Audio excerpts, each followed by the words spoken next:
I'm gonna guess this is a more upbeat movie, but you saw it in theaters, Dave. So I have not been able to see this. Broken Hearts Gallery. Um, Correct.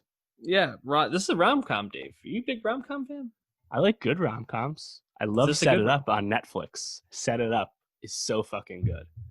I've watched that multiple times. I don't really watch it. Doesn't it have that pizza scene that everybody said was like Yeah, scene of that year? Zoe Deutsch and Glenn Powell. Great movie. Yes. Um, Now, To All the Boys I Loved Before, when it's more teen rom-com, we out on that. You can watch our review of To All the Boys too. That movie sucked. But Broken Hearts Gallery, on its face, it's a conventional rom-com. It doesn't do anything that surprising. There are some tried and true beats to romantic comedies, but I think they're beats for a reason, because when done well, they work and the movie succeeds.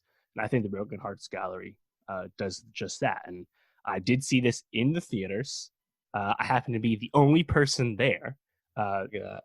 The privilege of living close to a theater means I can make those last minute decisions. So when I saw no one was going, and knowing that no one had really been going to this movie, it's made a modest almost $2 million about that. Like, it's not, no one's going to see this movie in the theaters.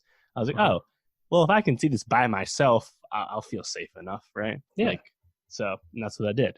So, and I thoroughly enjoyed my time. I think it more than anything, it's a showcase for its lead, which is played by Geraldine Viswanathan, who everyone knows from Blockers, and she had a role in Bad Education earlier this year as well. And she's just a really charismatic performer. Just a rising star. She's really good, and her foil in this, her love interest, as the rom com obviously would lead you believe as soon as you meet him, is played by Dacre Montgomery, who was in Power Rangers, but everyone probably knows him from Stranger Things season 2. He plays Billy. And what I liked about him in this was that he was actually kind of playing off type. He was not playing like the jock character or like the douche or the bad guy.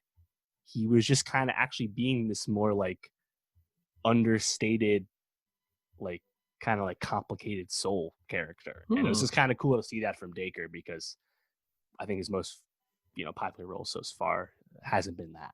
And I liked his chemistry with Geraldine. And yeah, I mean, the name, the Broken Hearts Gallery, it's about Geraldine's character. What's her name? I forget her name. I did not write it down. But Geraldine's character, Lucy, she keeps these like souvenirs of past relationships because she can't actually let go of like those moments in her lives. So she has like all these little like trinkets and pieces of junk from her exes and stuff. And after meeting Dacre's character, she ends up making this kind of like art gallery piece where she like puts on display this, and it's her form of like release and like letting go and moving on. And then she blasts this to the world via social media, and other people started doing the same, and it's like this very cathartic exercise. Meanwhile, the rest of the movie has all the rom-com beats as she's going up and down with her own life, right? So it's just kind of like one of those cute rom-coms, and I think it works really well. And I think this is a movie that would be very, very successful on streaming when that eventually gets there. Remains to be seen if this will just go to VOD first, or if there's a deal lined up. I don't know about that yet, but I think once people get to see this, I think this will be well liked. I also liked in a small part, one of Lucy's friends and roommates is played by Philippa Sue of Hamilton fame. Yeah. And there's this really funny moment when those two and their other friend go to do karaoke, and they sing Ava Max's Sweet But Psycho, among other songs. And it's just hilarious to see Philippa Sue not like being a world-class singer and like actually like toning down her own vocals to just fit in and be a drunk girl doing karaoke. That's funny. It's like really hilarious, like little meta moment if you know who Philippa is. Yeah. And this was shot in Toronto, but it's supposed to be New York City. And I thought actually Toronto stood in pretty well. It did kind of give me New York vibes, even though it wasn't shot there at all. So yeah, I mean, if you like rom-coms, I think you like this movie. And Geraldine's awesome. So good stuff. The rom-com stamp of approval from Dave. That says a lot, folks. So if you can see this safely, go see it. Or if you have to wait till it goes on.